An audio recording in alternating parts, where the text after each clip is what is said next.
Бірінші бөлім. Түрмеден шыққан қайнаға.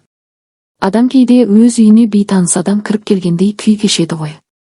Мен де солай сезіндім. Есіктен кірген бойда үйдің ауасы өзгеріп кетті. Бір түрлі салқын, ауыр иіс темекі мен темірдің иісі сияқты. Түрмеден шыққан қайнағамның жүзі өзгеріпті, бұрынғы балалық, бейқам күлкі жоқ. Көздері мұздай. Енем көз жасын тыя алмай. Балам, аман келгеніңе шүкір. Енді бәрі жақсы болады деп құшағына басты. Күйеуім үндемей тұрды, бірақ көзінде сенімсіздік бар еді. Ал мен ішімнен бір суық сезім өткізіп өткендей болдым. Бұрын ол ауылдың бұзақысы болатын. Орлық, төбелес, ішімдік бәрі оның өмірінің бір бөлігі еді. Енді міне, тағы біздің үйге келіп, бауырыммен бірге тұрып, өзімді түзетем деп отыр. Енемнің өтінішін жерге тастай алмай, күйеуім де. Жарайды, 1-2 ай тұра тұрсын деді. Осылайша ол бізбен бірге тұра бастады. Бірінші күндері тыныш еді. Кешке шай ішіп үнсіз отырып, сосын ұйықтап қалатын. Бірақ бір аптадан соң бәрі өзгерді. Кешкісін үй іші ұйықтап қалған кезде, ол кейде аулада ұзақ отырып, темекісін шегіп отыратын. Түн тыныштығында оның жөтелгені естіледі. Ал мен ішімнен белгісіз мазасыздықты сезем. Бір күні түн ортасында оянып кетсем, есік алдындағы жарық сөнбепті. Терезеден қарасам, ол отыр.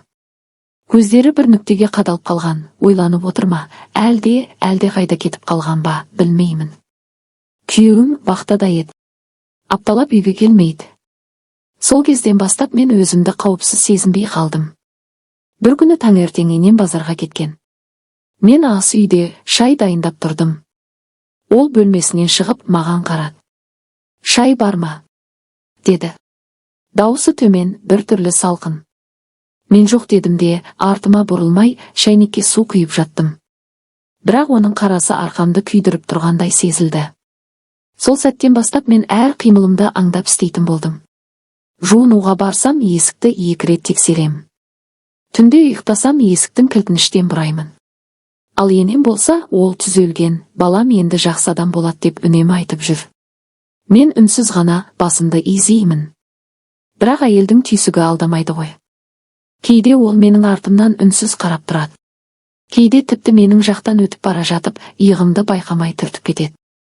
Ал менің жүрегім сол сәтте кеудемнен атылып кетердей дүрсілдейді. Солай күндер өтіп жатты. Бірақ менің ішкі тыныштығым әлдеқашан жоғалған еді. Біреу үйдің ішінде менің әр қадамымды аңдып жүргендей сезіледі. Сол түйсігім мені алдындағы түннен сақтандырмақ болғандай еді. Бірақ мен оны түсінбедім. Өйткені ол түн менің өмірімдегі ең қорқынышты түндердің бірі болатынын мен әлі білмедім. 2 бөлім. Үйге кірген бөгде тыныштық. Сол күннен бастап үйіміздің ауасы өзгерді. Бұрын баламның күлкісімен ыдыс-сылдыры араласатын бұл шаңырақ бір түрлі салқын тартып қалғандай. Кейде тіпті өз үйім өзіме жат боп кетеді. Қайнағам көп сөйлемейді. Бірақ үнсіздігі адамды тұншықтырады. Кешкісін диванға жайғасып, теледидар қарап отырған түрі болған.